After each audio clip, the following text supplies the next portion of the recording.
All right, there are three major issues that we now have to discuss now that the war has started. Trump is saying we're changing our policy from destroying their nuclear facilities to regime change. That is an epic disaster for reasons that I will explain to you in a minute. Then, how is Iran going to strike back? And then the third is the MAGA civil war has reignited, and the guy reigniting it is Thomas Massey and Donald Trump. So, look, at you guys know weekdays at 6 o'clock Eastern is when we do the show live, Young Turks on YouTube right here. Okay. So we're going to have all of the details and the latest for you guys Monday at 6 o'clock. Anna and I will do the show then. But now let me give you the super important updates.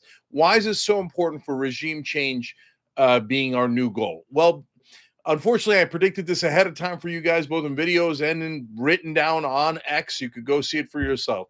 I said they'll start with saying that they're doing it because of WMD. They'll have fake intelligence about it, just like they did in Iraq. They're running the same exact playbook. So now what they're doing is they're saying, oh, yeah, Iran had a nuke. Oh, well, they didn't have a nuke. Oh, my God, they're going to get it within a year, or they're going to get it within a couple of weeks. Just kidding. They're going to get it within a year, maybe, right? So, but then they come in and they say, okay, we destroyed their nuclear facilities. Trump says we obliterated them and they're totally gone. Now, there's huge disagreement as to whether that happened. Some U.S. experts are saying Isfahan is barely touched. They hit the top layers of it, but they didn't touch the lower layers. There's some disagreements. Some in Iran saying that Fodor is fine, and we're saying it's gone. Okay, so, but there's a problem for in continuing the war for the Americans and the Israelis, because if Trump is right and we obliterated all their nuclear facilities, and remember, they're not for nuclear weapons. They were for nuclear energy. Could they enrich uranium enough to turn it into a weapon? Yes, but it would take years. So they were enriching already as leverage for the negotiations, etc. But they were still a long time away from getting to the point where they were at where they could turn it into a weapon. Actually, building the weapon would also take years. Then they'd have to take the enriched uranium and put it into the weapon and then deliver it. So they weren't anywhere near close to that. But okay, the U.S. says we wiped them out. So great, let's come home, right? The war's over. Now, of course, Iran's going to retaliate. We'll talk about that in a minute. But that's a problem because Israel doesn't want us to go home. Israel wants us to keep fighting. Why? Because this was never about their nuclear program. Netanyahu's on the record for 33 years straight telling us, oh, you have to invade Iran. You have to attack Iran. You have to bomb Iran. They're weeks away, months away from getting a nuclear weapon. Well, for 33 straight years, he was lying. They weren't anywhere near to getting a nuke. So since that was never the real reason was regime change, until the Iranians or we go in with ground troops or the Israelis do it themselves, or in their fantasies, the Iranians rise up and do it themselves. And then they have a government that in their ludicrous fantasy land comes out and goes, oh, you know what? Even though we were just attacked and we did this revolution and we got rid of the mullahs, we no longer care about the citizens of Iran or the nation of Iran, even though we're the new leaders of Iran. And we say we're so happy that Israel and America bombed us. That has a 0% chance of happening. Absolutely zero, right?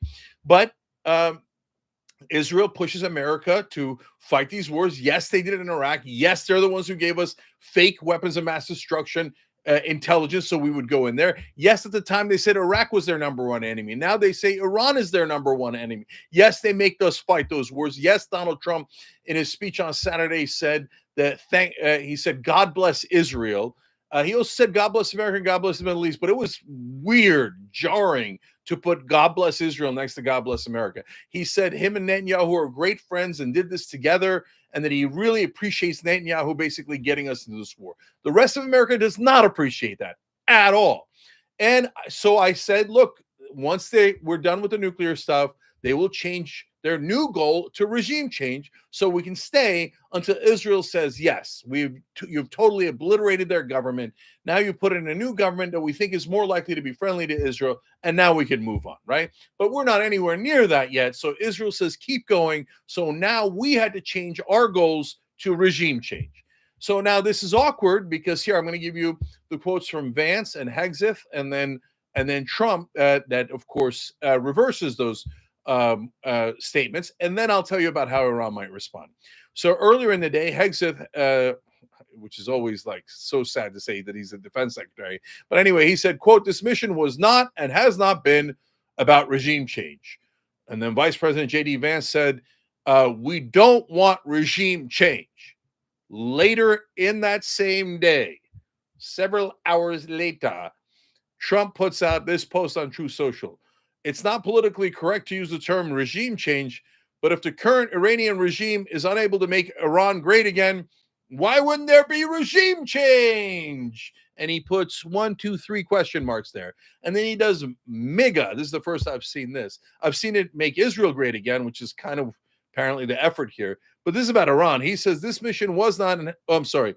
The president said that it would make Iran great again if they did an unconditional surrender to us and voluntarily change their regime. By the way, countries do that all the time. After they've been bombed, they go, we're so sorry. We'll now get rid of our leader. Or the leader says, you know what? I unconditionally surrender. Murder me too. I'm good. Just let some other rando take over. Oh, and he'll be super friendly to Israel and America, our enemies that just bombed us. That's happened never. Okay, so that's it. Trump defied what Vance and Hegseth said and said, yes, we are doing regime change. That means stovetop, we're staying. Okay, that's an old school reference. So what can Iran do in retaliation? And by the way, are they going to retaliate? They're saying, of course we're going to retaliate. Like, how pathetically weak would it be if they not only attacked us, but they crossed what we said was a red line, attacking our nuclear facilities, and we just did nothing about it. Like, of course we have every right to defend ourselves. And I don't know, that's a question you're not allowed to ask in American media. Of course, America has a right to defend itself. And by the way, of course it does. It actually does, right? And Israel says, I can keep you under occupation for 58 years if you ever fight back. I have a right to defend myself. I have a right to defend myself. So, okay, fine, no problem. That makes sense. Everybody's got a right to defend themselves. So does Iran have a right to defend themselves? How dare you suggest that a country defend itself after we bombed it? They should know that they are defeated, okay? And they should never fight back. Okay, you could say that, but that's not how the world works. By the way, I checked in to see how the other Muslim countries around the world were reacting. The Russians, before we even get to the Muslim countries, the Russians like having scary conversations about, well, maybe we should give Iran a nuke. See, there are unintended consequences when you start a war. It's a very, very bad idea to do that. Okay, let's assume that's crazy and doesn't happen. Go to the Muslim countries, even our allies, Pakistan, Turkey, etc. They're like, what are you guys doing? Wait, does anyone have a right to defend themselves outside of Israel? And then what's amazing is, congratulations, Donald Trump. You've put Pakistan and India back together because they both were like, wait, what? Why did you guys attack? And so that leads to another point. Now America and the European Union are like, okay, now that we bombed the living crap out of you, let's go back to the negotiating table. You go to the Iranians, they're like, what negotiating table? You murdered our lead negotiator, and then you said that you were going to, and you did that, by the way, and you murdered our top politicians and our top military leaders, and you bombed the hell out of us. Israel did, right? That was the initial attack. And then, you did that while you were pretending to do peace negotiations with us. And then again, you murdered our negotiator in the middle of peace negotiations. Then America said, all right, fine. Trump said, we'll give you 2 weeks. And then a couple of days into that, now, by the way, Trump admits, yeah, we were tricking them. We were pretending to do peace when we were going to do war. Remember when I ran on anti-war? What a funny joke that was of my own voters. My voters, the independents and MAGA, all those guys believed I was anti-war. No, I work for Israel. If they want a war, just like Iraq, I'm going to give them a war just like Iraq. In Iran, we're going to use fake WMD intelligence, just like we did in Iraq. Then we're going to change the goalposts to regime change, just like we did in Iraq.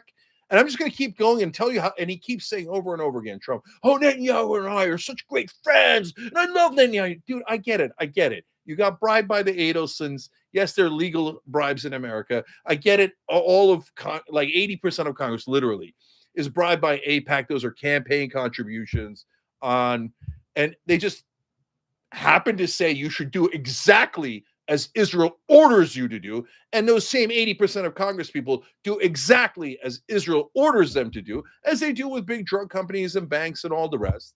And so they think, okay, we got them under control and we're going to do whatever the hell we want. So now Trump is saying, sad day for you guys. So, but Iran's saying, okay, now you want me to do peace, but you blew up the peace table. You literally blew up the peace table. So now you're saying, you're going to attack me, but I shouldn't attack you back. No deal is what they're saying. So look, I hope their counterattack sucks. I hope we don't lose anybody. I hope that it allows us to get past this and get back to peace, etc. But is that likely? No, it is not likely. And I'll tell you what people are most concerned about. That's the Strait of Hormuz. So, and that touches business interests. So they're very, very concerned about that. So there's a couple of possibilities. New York Times is reporting that Iran might hit us in our bases in Iraq and Syria. Our troops are largely unprotected there. And that's by design, so that they can get killed, so that Netanyahu and Trump can scream at the top of their lungs, oh no, we need to do more attacks on Iran. We need to have a bigger war. What happened, anti-war prick? Okay, you're not anti-war at all. So if you're a Trump voter, they lied to you. And now saying that it's about regime change means we're staying, and that's a bigger lie, giant lie after lie. Just like they lied to the Iranians and said they were going to do diplomacy, and they see Trump said he'd give them 2 weeks, and then he did a surprise hit again on them, right? So Iran's like, you want us to come back to the peace table to do what? To get murdered? No. Okay. He's like, we would do real peace. And by the way, in case you want to know, because everyone in American media says stupid stuff like, oh, we were having trouble with the negotiations, and then they had their nuclear facilities. They never explained that there was for nuclear energy. They never explained that they don't have a bomb. They weren't close to a bomb. But they don't explain that, no, Iran has actually offered over and over and over again, we will stop enriching uranium. We will let you take the uranium from here, move it to France, and then France makes sure it's safe and then brings it back for only energy use. We will give our plutonium to Russia, and Russia will make sure that it is safe. We will do everything to end our nuclear program, and it won't be anywhere near weapons grade. France and Russia will make sure of that. Did you hear that on cable news? No. On cable news right now on MSNBC and CNN, there's pundits and politicians going, and so-called intelligence analysts, military analysts. Of course, they all love the war. So they're going and go, oh, well, this is a brilliant strike by Donald Trump. I'm surprised by how brilliant and awesome this war is. Way to go, Donald Trump. Guys, who were telling you how terrible Donald Trump is? He starts a war for Israel. All of a sudden, they're all over cable news going, bravo, including on MSNBC. A bold strike destroys Iran. So strong. What a great leader. Oh, all of a sudden, you start a war and cable news and mainstream media start kissing your ass 24/7, and not just Fox News.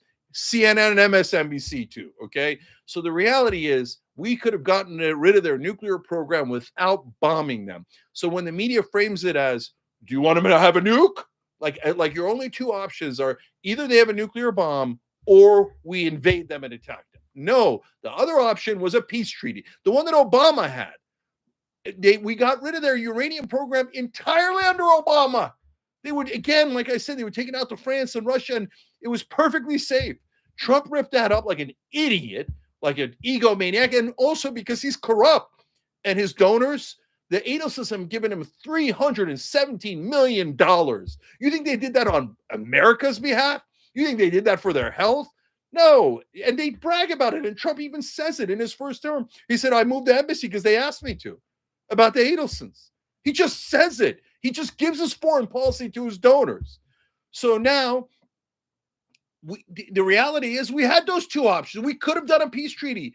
And Trump could have just gone back into a very similar deal that Obama had. Iran offered it again and again and again. So don't let American media lie to you and tell you that there was only two options. There was an infinitely better third option, which was a peace treaty they were perfectly willing to do that would have made sure that they had no chance of getting nukes. Okay, so now, if they hit our bases, they don't have Iron Dome, so a lot of our soldiers will die, a lot of our troops will die.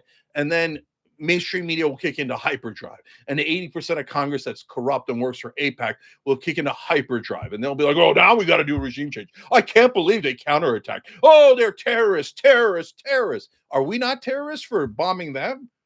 No, it only goes one way. And by the way, already well over 200 civilians dead in Iran. Is that not terrorism? No, no, no, no, no, no, no, no, no. It's only terrorism when Muslims do it. It's only terrorism when Israelis or Americans die. Oh, we can murder as many people in Gaza as we like. And Israel murdered over 50,000 in Gaza, over 17,000 children, around 20,000 women, all murdered by accident. You accidentally murdered 17,000 children? No, you meant to hit them and you did hit them. That is terrorism, state terrorism by Israel. So this idea that no, when we bomb them, we're holy and moral, but if they counterattack, they're terrorists, right? What is that propaganda for? To get you to hate them more, make war more likely, and last longer. Okay. So now they could hit us in the bases. They could have hit us in the Strait of Hormuz, but if they hit us in the Strait of Hormuz, and by the way, Brian, thank you for joining, brother. I appreciate you. Mustafa Uygur, thank you for the super chat and watching all the way in Australia. I'll try to do those as much as I can. Hit the join button below to become a member. Support strong, independent media that tells you the truth about what's going on here. Look, I love America. I want America to be in the best possible shape. That is why I prefer peace treaties that don't get us involved in a war and solves our problem to begin with. Okay, so the reason everybody's worried about Strait of Hormuz is, oh my God, if you block that, that hurts the economy and that hurts oil prices and many other things. By the way, oil prices already skyrocketing. Remember, they're like, oh, because of Biden, gas is high. Was it really because of Biden? Not at all clear, right? But this one is 100% because we're bombing Iran. 100% because of Trump's decision directly. Now, before, when Trump was in charge, Bush was in charge, oil prices go up and down. And so guys, when they just blame the president, whether he's a Democrat or Republican, that's not necessarily on them, right? There's a lot of factors that go into oil prices. But when the president of America bombs Iran and oil prices spike, no, then it's 100% on him. But if Iran retaliates in the Strait of Hormuz, oil prices will go further up, and the products prices will go further up all across the world and in America. Marianne Valdez Fowley, thank you for joining. Appreciate it. Also, ring the bell, subscribe for free. Get independent media to be stronger so you can hear the truth. Appreciate all you guys. So, and then there's one other possibility that people only talk about sparingly. But what I'm really worried about is that they take out one of our ships. A huge portion of our fleet has been moved into position to help Israel conduct this war, right? But also to be sitting ducks. We just assume that our enemies can't ever fight back. And yes, they have a lot less weapons than us. They have a lot less sophisticated weapons than us. And Hezbollah has been decimated in Lebanon. Hamas is, in big trouble and nearly non-existent in Gaza. They keep bombing civilians because they don't have any Hamas left almost to bomb at all. So they've been, Iran and their proxies have been greatly weakened. So I hope that they've been weakened enough that they don't have an effective counterattack, because that makes peace more likely and it protects our troops. But what if they do? So when you start a war, you take a massive risk. So some of those troops we have in those bases, if you're sitting there, man, I feel, man, if you got family there, I feel terrible for you, because they're just waiting for a bomb to land on their head. And the whole point of that is so that this war lasts longer and we get sucked into it. But if you're on a ship in anywhere in the region, I'm even more worried about you.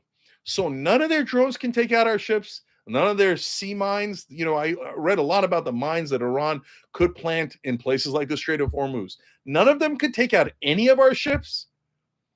Maybe, and I hope so. But it's also possible that they could. And if they do, and then the country's going to go nuts. I can't believe that they had the temerity to fight back, and they took out one of our ships. That's it. Here we go. Decade-long war, trillions of dollars gone, more American troops, and Israel quietly walks away and goes, oh, great. We got America to die for us, to spend more money for us, and to start this war, and to keep this war for us. And oh, good. No precious Israeli lives will be hurt. Oh, the Israelis are ecstatic today. So I'm going to tell you about that in a second. But Chatnya Joshi, thank you for joining. Appreciate it. They hit the join button below. And so all the Israeli officials, the president, the foreign minister, etc., they're all out there going, this was a beautiful strike. And it was on behalf of the whole world. We did it. America did it on behalf of the planet because war is great, especially for us. Thanks for taking out our number one enemy, suckers. And then you get people interviewing Israelis in the streets. They're nearly dancing like we got America into another war. We got America into another war. So they didn't quite do that exact dance, okay? But you can go read it for yourself. Every official from Israel, and yes, even some man on the street interviews, they're ecstatic that America's fighting this war for them now. Of course, they're going to save a lot of their own lives and their own money. They're going to make us do it. So now, finally, is there any pushback? So, of course, Democrats are pushing back, but that's not always an of course. But even Chuck Schumer in this case is saying he did not have a right to do this. Even Adam Schiff is saying not constitutional. So now it's a little bit expected on the Democratic side, although whenever they do fight back, it's like a bit of a relief. Of course, the best fighter so far, Ro Khanna. He's saying, let's do war powers resolution. Actually vote on it. I want to see how you're going to vote. Are you going to vote pro-war or are you going to vote anti-war? Let's put all of you on the record because Ro Khanna is anti-war and so is his co-sponsor, Tom Massey. So Massey's a Republican from Kentucky, and now Trump and Massey are in a war. That's super relevant. I'm going to tell you about that in a second. Christopher Yonovich, thank you for joining. We appreciate you guys. You make us stronger. Hit the join button below if you can. So again, on Monday at 6 o'clock Eastern, we're going to have even more details for you guys and the latest on what's happening with this war and how we're getting dragged into it. Okay, so Trump says, oh, who's this Massey guy? MAGA, he's not MAGA. Nobody even knows him. And Massey's saying, listen, bro, this ain't personal, man. You need congressional authorization to start a war. We did not give you authorization. That's in the United States Constitution. So he says, I'm going to vote no. Other people can vote yes. But either way, in order for this to be constitutional, you have to get Congress to approve it. So there is Ro Khanna on the left and Tom Massey on the right, and they agree. And they're asking for a vote, and they absolutely positively should get a vote. Unless Mike Johnson does some chicanery, which at this point, I don't even know what it could be. A privileged vote like this must happen. We have unitedagainstwar.com, where we're asking right wing, left wing, everybody, vote in your own primaries. If someone votes yes on this war, make sure it's the last vote they ever get. Okay. So make a pledge to never vote for anyone who voted yes on this war. And again, you're not empowering the other party. You vote against them in your own primary. You find a better Democrat or a better Republican, someone that actually is anti-war. UnitedAgainstWar.com. We'll put the link eventually in the description box below. Okay, so now Trump is picking a fight with a guy that has a lot of support in MAGA, in Massey. Massey's always been consistent and principled. I disagree with a lot of his positions, but he is truly anti-war and he is honest. And an honest politician is so rare. But it's not just Massey. Now, Marjorie Taylor Greene wants to have it both ways, and she put out this super long post where she's like, no, I still support Trump, and Trump is great and wonderful, and I'm definitely an ally, and I'm not trying to oppose him. Dance, dance, dance, dance, dance, dance.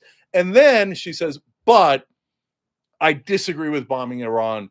And just because you disagree on one issue doesn't mean you're abandoning someone. But I do disagree. I think it was a mistake.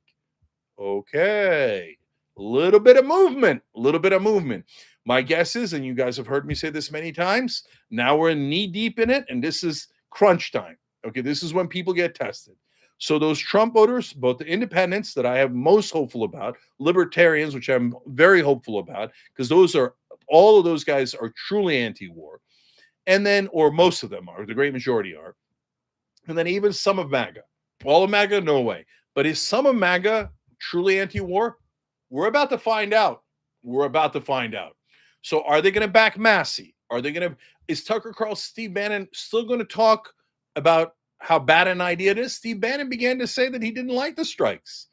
So, or are they going to cower away and go, oh, no, Daddy Trump said it. We're pro-war. Pom-poms. Everybody bring out the pom-poms. Pro-war. We meant pro-war. Well, we're going to find out. If they're hypocrites like that, it is going to be wonderfully humiliating and embarrassing for them. After saying anti-war and how anti-war MAGA was and how they didn't want any more wars in the Middle East and they didn't want to get dragged into it, if they put on cheerleader outfits and come with pom-poms and go, oh no, daddy says war is great, we all changed our minds, then it'll be pathetic. Okay, but do I think that all of them will do that? I'm just about the only one on the left who says no. Tons of Trump voters actually meant anti-war. They said it and they meant it. Well, voters are less likely to lie. They have no incentive to lie. Okay, politicians have massive incentive to lie. Oh yes, we will do the popular things. Give us your vote. Donors, I don't mean it at all. Just give me your money. I'll just do whatever you want. That's politicians' incentives. Voters, we don't have any incentive other than, I don't know, this is what I think, right?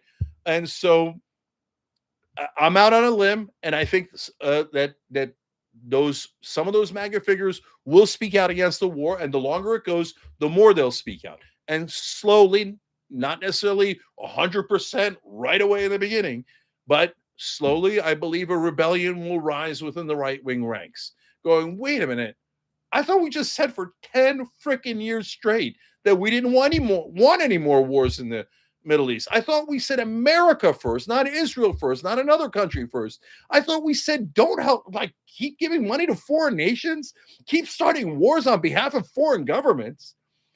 If that rebellion doesn't happen, then MAGA really should be intensely embarrassed about how that the left was right, that they were a cult and they were just going to listen to what daddy said, right?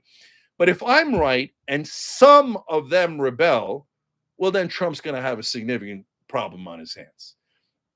And so, do I think MAGA is really going to abandon Tom Massey and say, okay, Donald Trump says we should get rid of him in a primary? And even though this guy's been the most honest, most principled conservative of our lifetimes, no, let's turn on him and let's go with daddy and let's go to war and screw Massey. I'd be surprised. I'd be surprised. And so, no, the rest of the left-wing hosts will tell you, no way, don't be surprised. No way. Every MAGA voter and every Trump voter is a liar and a fascist, and they never meant it, and they love this war, and there'll be no rebellion at all, Cenk. You're crazy. They think I'm in La La Land. It's never going to happen. They will all back the war. Well, I say some of them won't.